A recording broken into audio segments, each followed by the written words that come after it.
Welcome to YouTube Excel Magic Trick number 5.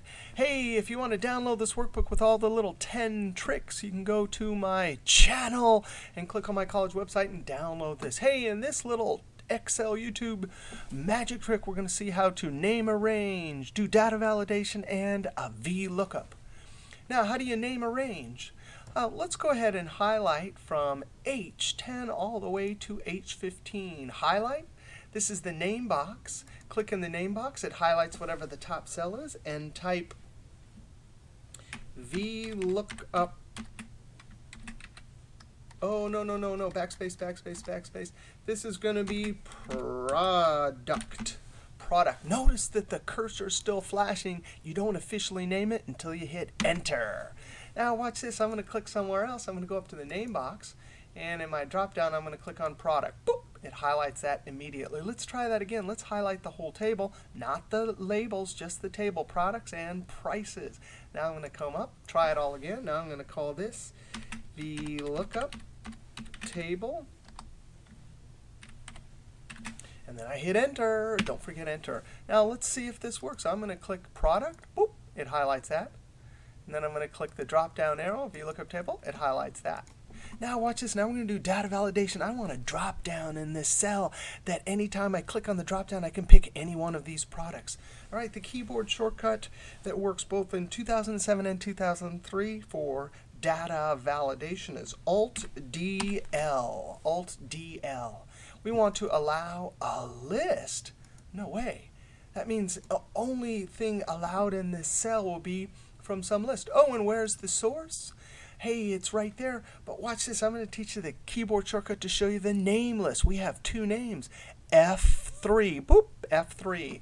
And then double click product. Look at that. It puts the formula in. Now from now on in this cell, you're only allowed whatever is from this named range. Boop. Click OK. No way. There's a drop down. I'm going to click here. Product 3. Product 4. Now the second part, it's fine that we have data validation, but we want to automatically look up the price. Well, we have to use the VLOOKUP. Now, before we use the VLOOKUP, let's just do it in our heads. We can do it in our heads, and this VLOOKUP function is actually set up just like our heads. Watch this. We look there. We say, oh, that's product 5. We go racing over to this table. We go down the first column. I find the product 5. I jump over to the second column. I say 15.2. I come back to the cell and I type 15.02.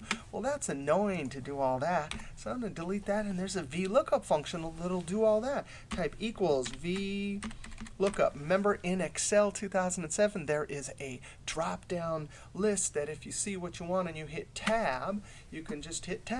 Otherwise, if you're in 2003 or earlier, you have to type all that in. Now, look at this. The screen tip says lookup value. Well, it's this, just like our heads. We need to look at that.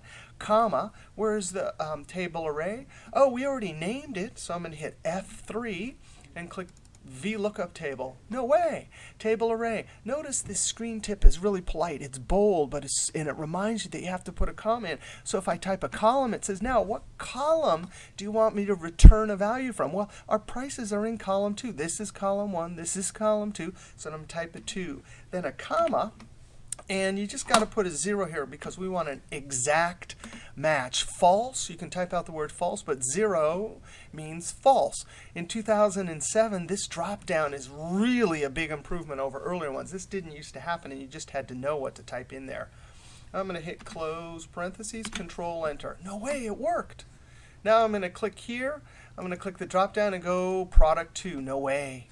Then I'm going to go product 6. No way, 1342. Wow, that is just like magic. All right, see you next YouTube Excel.